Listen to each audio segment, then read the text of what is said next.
That's all trip இது ஒரு auto மற்றும் கேப் புக்கிங் ஆப். சின்ன டவுன்களுக்கு விசேஷம், கோயில், குளம்னு டூர் போறவங்க ஆட்டோ கேப் கிடைக்காம ரொம்ப கஷ்டப்படுவாங்க. அவங்களுக்கு இந்த ஆப் ரொம்ப பிரயோஜனமா இருக்கும். கீழே டிஸ்கிரிப்ஷன்ல இருக்க லிங்கை கிளிக் பண்ணி தட்ஸ் ஆல் ட்ரிப்பை டவுன்லோட் பண்ணிக்கோங்க. மின்துறையில் பணியாற்றக்கூடிய ஒப்பந்த பணியாளர்களை பணி நிரந்தரம் செய்ய கோரி 13வது நாளாக சென்னை அண்ணா சாலையில் உள்ள மின்சார தலைமை அலுவலகம் முன்பு போராட்டத்தில் ஈடுபட்டனர். இதுகுறித்து போராட்டக்காரர்களிடம் நமது செய்தியாளர் லட்சுமணன் நடத்திய கலந்துரையாடலை தற்போது பார்க்கலாம். மின்சாரத்துறையில் பணியாற்றக்கூடிய ஒப்பந்த பணியாளர்கள் பொறுத்தவரையுமே மின்சார தலைமை அலுவலகம் முன்பு இன்று 13வது நாளாக தொடர் போராட்டங்களை முன்னெடுத்துள்ளனர். குறிப்பாக பணி நிரந்தரம் செய்ய கோரிக்கையை முன்வைத்து தான் தொடர்ந்து இந்த போராட்டமானது நடைபெற்று வருகிறது. இத்தனை நாட்களாக நடைபெற்று வரக்கூடிய இந்த போராட்டம் குறித்து போராட்டக்காரர்களிடம் கேட்டு தெரிஞ்சு கொள்ளலாம். சார் வணக்கம். இப்போ 13வது நாளாக தொடர் போராட்டங்களை மேற்கொண்டு வரீங்க. இது வரைக்கும் மின்சாரத்துறையில் சார்பாக எதுவும் பேச்சுவார்த்தை நடத்திருக்காங்களா? இல்லை சார், இது வரைக்கும் நாங்கள் எங்களுடைய 13வது போராட்டத்தில் பிப்ரவரி 6ஆம் தேதி எங்கள் போராட்டத்தை தொடங்கணும். இந்த நிமிஷம் வரைக்கும் எங்களை மின்சார வாரிய அலுவலகத்திலேருந்து கூப்பிட்டு பேச்சுவார்த்தை எங்களுக்கு நடத்தவே இல்லை.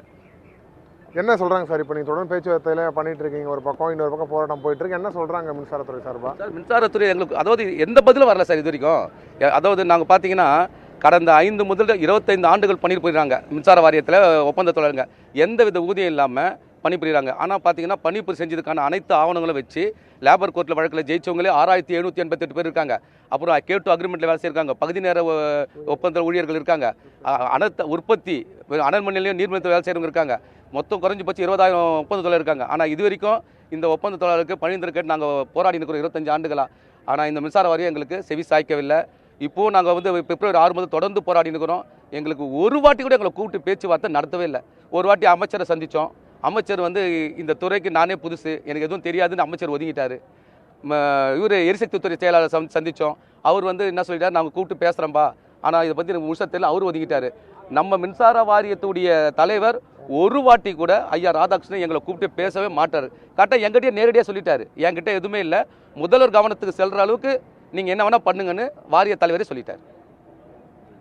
இப்போ தொடர் போராட்டங்களை மேற்கொண்டாலுமே இப்போ உங்கள் குடும்ப நலலாம் கண்டிப்பாக பாதிக்கப்பட்டிருங்க. ஏன்னா தொடர்ந்து 13 நாட்கள் பணியை புறக்கணிச்சு தான் போராட்டம் பண்ணிட்டு வரீங்க. இப்போ இது வரைக்கும் அரசு செவி சாய்க்கலன்னு சொல்கிறீங்க. அடுத்த கட்ட போராட்டம் என்ன முடிவு பண்ணியிருக்கீங்க இப்போ?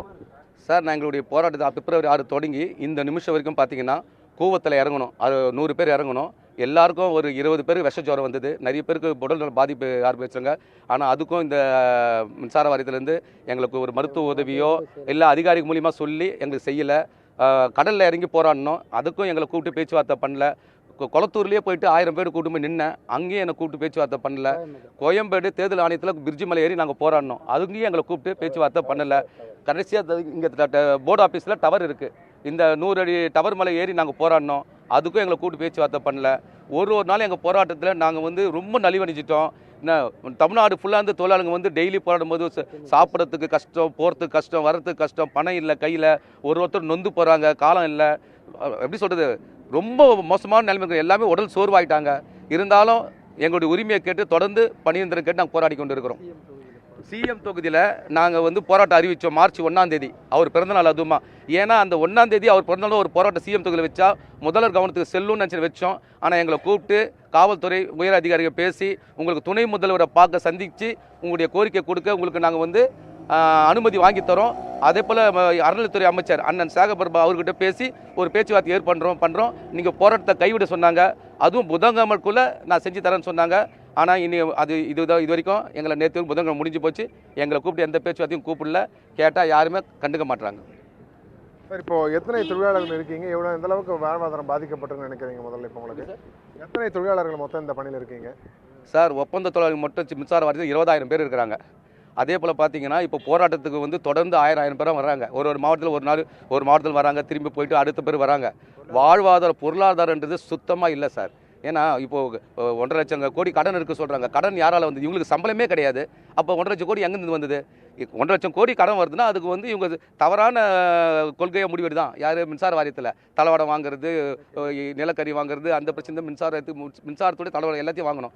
இதில் தவறாக இவங்க பண்ணிவிட்டு அவங்க 1.5 லட்சம் கோடினா அதுக்கு எங்களுக்கு சம்மந்தம் இல்லை. எங்களுக்கு நார்மல் சம்பளமே எங்களுக்கு இல்லை. ஒரு நாள் 100 ரூபாய் கூலி கூட இல்லை. 25 வருஷமாக அவங்க தான் செய்கிறோம். ஆனால் மின்சார வாரியம் இன்றைக்கி செயல்படுறது இந்த ஒப்பந்த தொழிலாளர் மட்டும்தான். வாரிய தலைவரே சொல்கிறது தான், எல்லாமே ஒத்துக்கணும் தான். ஆனால் மின்சார வாரியத்தில் இருக்கிற அங்கீகரிக்கப்பட்ட 19 தொழிற்சங்கமும் ஒப்பந்த தொழிலாளருக்கு எதிராக செயல்படுறாங்க. ஏன் எங்களுடைய திமுக அரசுடைய தொழிற்சங்கம் தோமுசாவே ஒப்பந்த தொழிலுக்கு எதிராக செயல்படுறாங்க. அவங்க என்ன பண்ணுறாங்கன்னா அதிமுக ஆட்சியில் கொண்டு வந்த கேங்மேனை போட்டு பரிந்துரை பண்ணியாச்சு. அதுக்கு மட்டும் தான் எல்லாரும் வேலை செய்கிறாங்க கண்டு. இவங்க எல்லாமே திமுக ஓட்டுன்றதுனால எங்களை வந்து கண்டுக்க மாட்டுறாங்க. இன்னைக்கு நானே கேட்குறேன் முதல்வரை பார்த்து, இத்தனை பேர் திமுக பிள்ளைங்க, உங்களுக்கு நாங்கள் வேணுமா வேணாமான்னு சொல்லிட்டா அடுத்த கட்டம் நாங்கள் என்ன பண்ண யோசிச்சுக்கிறோம். இது எங்கள் முதல்வர் கவனத்துக்கு இந்த பத்திரிகை சகோதரர்கள் எங்கள் கஷ்டத்தை பார்க்கணும்.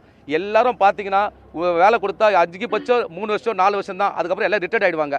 அதனால் இந்த எங்களுடைய பணி நிரந்தரத்தை பற்றி மின்சார வாரியத்தில் பணிபுற அனைத்து ஒப்பந்த தொழிலாளருக்கும் பணி நிரந்தரப்படுத்துறதுக்கு மாண்புமிகு முதலமைச்சர் அவர்கள் உடனே முடிவெடுக்கணும், அதை செயல்படுத்தணும். தேர்தல் டேட்டு அறிவிக்கிறதுக்குள்ளே இதை எங்களுக்கு செஞ்சாகணும். அப்படி தேர்தல் டேட் அறிவிக்கிறதுக்குள்ளே எங்களுக்கு இது செய்யலைன்னா நாங்கள் ஒட்டு மொத்த பேரும் திராவிட பிள்ளைகளாக இருந்து வேறு மாதிரி நாங்கள் மாறுற கண்டிஷனில் நாங்கள் இருக்கிறோம் சார். நன்றி சார். குறிப்பாக இந்த தொழிலாளர்களின் போராட்டம் பொறுத்தவரையுமே அடுத்த கட்டமாக இன்னும் தீவிரமாக இருப்பதற்கான வாய்ப்புகள் இருப்பதாக உடனடியாக பணி நிரந்தரம் செய்ய வேண்டும் என தொடர்ந்து இந்த தொழிலாளர்கள் கோரிக்கையாகவும் இருக்கிறது. நியூஸ் 7 தமிழ் செய்திகளுக்காக ஒளிப்பதிவாளர் சிவாவுடன் செய்தியாளர் லட்சுமணன் பழனிசாமி.